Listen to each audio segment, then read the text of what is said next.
जय श्री श्याम दोस्तों, आसी कहानियों में आपका स्वागत है। संपूर्ण भागवत संक्षिप्त में 10वां स्कंद। आज हम श्रवण करेंगे रुक्मणी हरण। बोलो श्री कृष्ण भगवान की जय। राजा परीक्षित बोले, हे मुनिवर, अब मुझे रुक्मणी हरण एवं उनके अन्य विवाहों की कथा सुनाइए। सुखदेव जी बोले, हे राजन, विदर्भ देश में भीष्मक नाम के राजा थे। उनके 5 पुत्र और रुक्मणी नाम की एक कन्या थी। रुक्मणी लक्ष्मी अवतार थी। अतः देवर्षि नारद के मुख से श्री कृष्ण का गुणानुवाद सुनकर वह उन्हें पति मानने लगी। भीष्मक का पुत्र रुक्मी भगवान कृष्ण को शत्रु मानता था, क्योंकि उनके द्वारा रुक्मी के अनेकों सगे संबंधी मारे गए थे। उसने रुक्मणी का विवाह शिशुपाल से तय कर दिया। जब रुक्मणी ने अपने भाई का निश्चय सुनाया, तब मन में उदास होकर एक ब्राह्मण को श्री कृष्ण के पास यह संदेश लेकर भेजा, हे भगवान, आप ही मेरे पति परमेश्वर हैं। ब्राह्मण ने द्वारिकापुरी पहुंचकर श्री कृष्ण को रुक्मणी द्वारा उन्हें हृदय से वरने की और शिशुपाल से बचाव करने की स्तुति कह सुनाई। श्री कृष्ण रुक्मणी का संदेश सुनकर ब्राह्मण से बोले, हे विप्रवर, रुक्मणी जी का मन मुझसे लगा है तो उनका कोई कुछ नहीं बिगाड़ सकता। तदनंतर कृष्ण ने दारूक को बुलाकर आज्ञा दी, शीघ्र रथ जोत कर ले आओ। तब वह सारथी रथ ले आया और भगवान उस ब्राह्मण के साथ रथ में सवार हो एक रात्रि में ही विदर्भ देश पहुंच गए। उधर विदर्भ देश की राजधानी कुंडीपुर में शिशुपाल रुक्मणी को ब्याहने बारात लेकर पहुंच चुका था। वहां पर शिशुपाल पक्ष के हजारों राजा पहुंचे थे। उन सब ने तय किया था कि यदि श्री कृष्ण ने रुक्मणी का अपहरण करने की कोशिश की तो सभी मिलकर उसे मार डालेंगे। हे राजन, रुक्मणी भगवान को नहीं आया देख उदास मन हो गौरी का पूजन कर मंदिर से लौट रही थी। तभी श्री कृष्ण उनके सामने रथ लेकर आ पहुंचे और रुक्मणी का बाजू पकड़कर रथ पर बिठाते हुए बोले, हे दुष्ट राजाओं, रुक्मणी ने अपनी इच्छा से मुझे पति माना है, अतः मैं इसे लेकर जा रहा हूँ। कोई मेरे मार्ग में आने की कोशिश न करना, वरना मार दिए जाओगे। ये कहते हुए रथ के शीघ्रगामी घोड़े को हाँकते हुए चल दिए। यह देख रुक्मी से कहा न गया और वह भगवान श्री कृष्ण की राह में सैनिकों के साथ जाकर युद्ध करने लगा। रुक्मी का शिशुपाल आदि राजाओं ने भी साथ दिया। भयंकर युद्ध हुआ। अंत में सभी राजागण घायल होते हुए हार हार कर रण क्षेत्र से भाग गए और भगवान श्री कृष्ण ने पुरी आकर धूमधाम से रुक्मणी का साथ विवाह कार्य मंत्रोविधि से संपन्न किया और आनंद पूर्वक रहने लगे। बोलो श्री कृष्ण भगवान की जय। कालिंदी सत्या और लक्ष्मणा से श्री कृष्ण का विवाह। श्री कृष्ण जी ने कहा, हे परीक्षित, भगवान श्री कृष्ण को अक्रूर जी द्वारा पांडवों पर दुर्योधन के अत्याचार का जब पता लगा तो वे पांडवों की सुधि लेने हस्तिनापुर गए। वहां पर भगवान युधिष्ठिर के विनय करने पर वर्षा काल तक विराजे। उसी दरमियान वे एक दिन अर्जुन के साथ रथ पर बैठकर वन में शिकार खेलने गए। वहां उन्हें प्यास लगी तो यमुना के तट पर पानी पिया। कुछ ही दूरी पर एक कन्या बैठी थी। अर्जुन उसके पास गए और परिचय पूछा। कन्या बोली, मैं सूर्य की पुत्री कालिंदी हूँ और विष्णु को पति के रूप में पाने के लिए तप कर रही हूँ। अर्जुन ने यह बात कृष्ण को बताई। कृष्ण उसके पास पहुंचे और रथ में बैठाकर उसे द्वारिका ले आए और शुभ मुहूर्त में कालिंदी से विवाह संपन्न किया।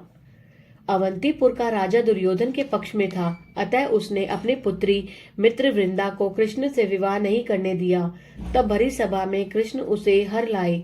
तत्पश्चात उन्होंने अयोध्या के राजा नग्नजीत की बहन को भी स्वयंवर से जीत लाया। इसके बाद उनका 7वां विवाह अपनी बुआ श्रुतकीर्ति की पुत्री भद्रा से हुआ। वह कैकई देश की राजकुमारी थी। इसके बाद कृष्ण मद्र देश के राजा की पुत्री लक्ष्मणा का अकेले ही अपहरण कर लाए और उनसे विधिवत विवाह संपन्न किया। बोलो श्री कृष्ण भगवान की जय। भौमासुर वध एवं श्री कृष्ण का 16,100 कन्याओं से एक साथ विवाह। परीक्षित ने कहा, हे मुनीश्वर, भगवान श्री कृष्ण ने भौमासुर को मारकर किस प्रकार 16,100 कन्याओं को उनके कैद से आजाद कराया और उन सभी के साथ भगवान ने शादी क्यों कर ली, इस संबंध में विस्तार से वर्णन करे। सुखदेव जी बोले, हे राजन, पराक्रमी दानव भौमासुर ने वरुण से, छत्र इंद्र से माता अदिति के कुंडल और मणि पर्वत भी छीन लिया था। इंद्र ने द्वारिका जाकर सभी बातें कृष्ण को बताई। इस पर भगवान क्रोधित हो गए और तुरंत ही रथ पर सवार हो सत्यभामा के साथ भौमासुर की पुरी में आ गए। आते ही उन्होंने शंख ध्वनि का भौमासुर को ललकारा। भौमासुर महान बलशाली था। वह पांचजन्य शंख के नाद को सुनकर अस्त्र शस्त्र से सज्जित हो महल से बाहर निकला और उसने सैनिकों को कृष्ण को कुचल देने की आज्ञा दी।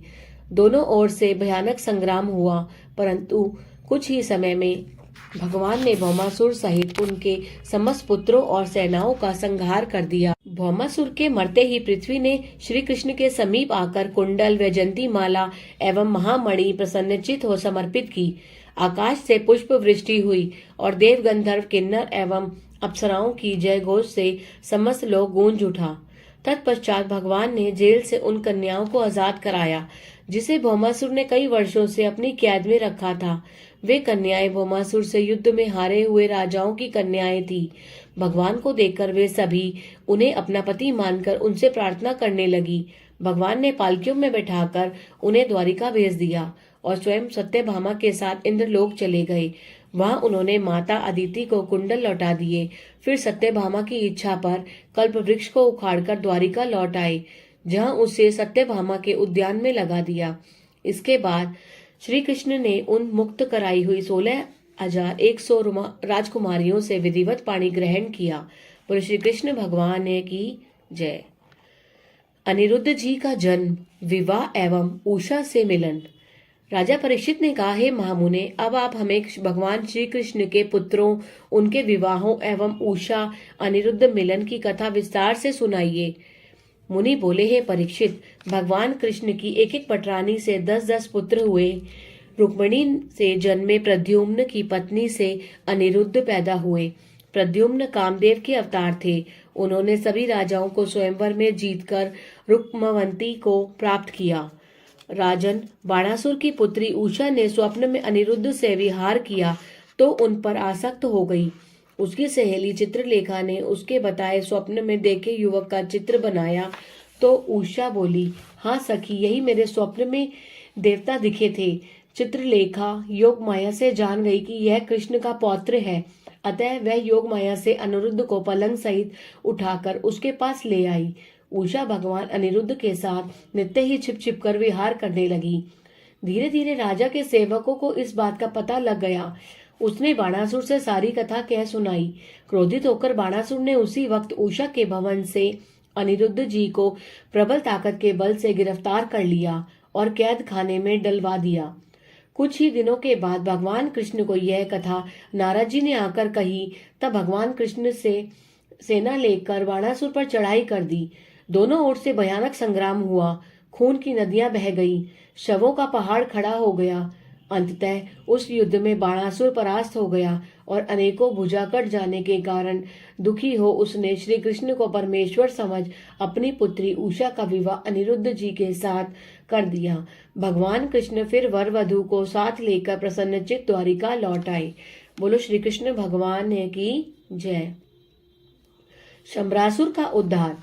सुखदेव जी बोले, हे राजन, भगवान शिव के क्रोध से भस्म हुए कामदेव ने रुक्मिणी के गर्भ से प्रद्युम्न के रूप में जन्म लिया। नारद से उसके जन्म का समाचार जानकर शंबरासुर ने बाल्यावस्था में ही हरण कर उसे समुद्र में फेंक दिया, जहां उसे एक मछली निगल गई। एक दिन किसी मछुआरे ने उस मछली को पकड़कर शंबरासुर को भेंट किया, जिसे पकाने हेतु उसने बावर्ची को दिया। बावर्ची ने जब मछली को काटा तो उसके पेट से एक सुंदर बालक मिला, जिसे उसने शंबरासुर की दासी मायावती को दे दिया। मायावती कामदेव की पत्नी रति का अवतार थी। अतः उसने प्रद्युम्न रूप में अपने पति कामदेव को पहचान लिया और उसने उन्हें सब कुछ बताकर शंबरासुर को मारने हेतु महामाया विद्या सिखा दी, जिसके द्वारा प्रद्युम्न जी ने शंबरासुर का वध कर दिया। तब वे मायावती के साथ द्वारिका वापस आए।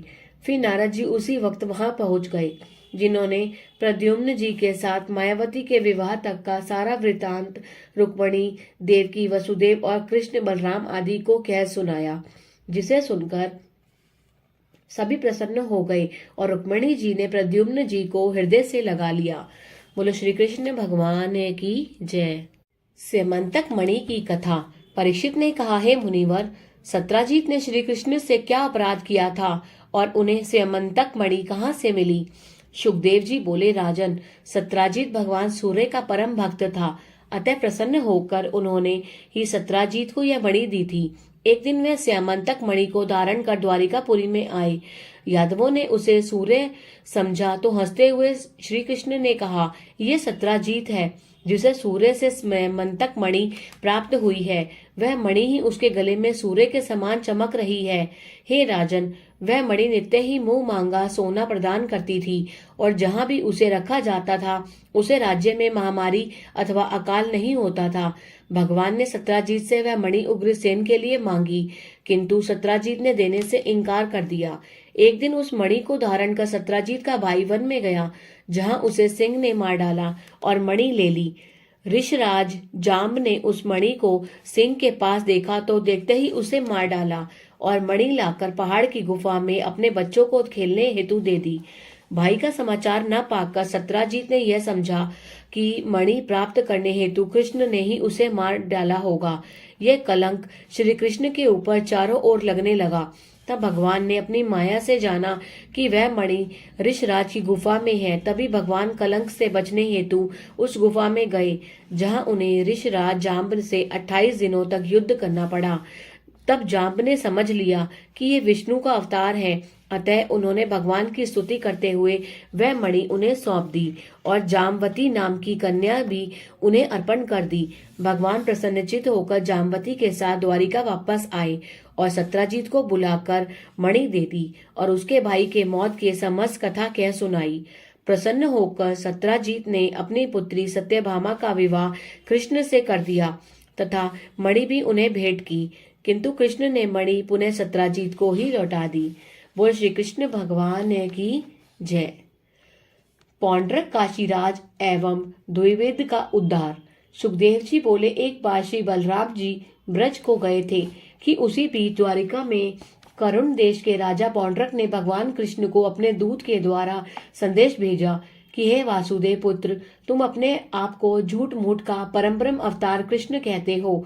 असली कृष्ण तो मैं हूँ, अतः अपना चिन्ह मुझे भेजे, अन्यथा युद्ध कबूल करो। भगवान ने उसे वापसी संदेश भेजा कि युद्ध मैदान में आओ और वहीं पर असली नकली का फैसला कर लेना। यह संदेश सुनते ही पौंड्रक ने विशाल सेना और साथ में काशीराज की 3 अक्षौहिणी सेना के साथ द्वारिका पर आक्रमण कर दिया। भगवान ने भयंकर युद्ध करते हुए शत्रु सेना को संहार कर डाला और पौंड्रक तथा काशीराज को भी स्वर्ग पहुंचा दिया। हे राजन, तत्पश्चात काशीराज के पुत्र सुदक्षिण ने शिव को तपस्या से प्रसन्न कर उनसे वरदान पाकर पुनः द्वारिका युद्ध करने आया, किंतु वो भी भगवान की शक्ति से मारा गया। तब भौमासुर के भाई द्विविद ने अपने भाई का बदला लेने हेतु सैनिकों के साथ द्वारिका के चारों ओर से घेरकर भयंकर संग्राम शुरू कर दिया, जिससे वहां पर खून की नदियां बह गई। अंत में बलराम जी ने उसे अपने मूसल से चूर्ण कर दिया और उसे मुक्ति भी मिल गई। बोलो श्री कृष्ण भगवान की जय। अगर आपको ये कथा में आनंद आया तो कृपया कर इसे लाइक कीजिए और अधिक से अधिक शेयर कीजिए, जिससे अधिक से अधिक लोग इसका लाभ उठा सकें। बोलो जय श्री श्याम।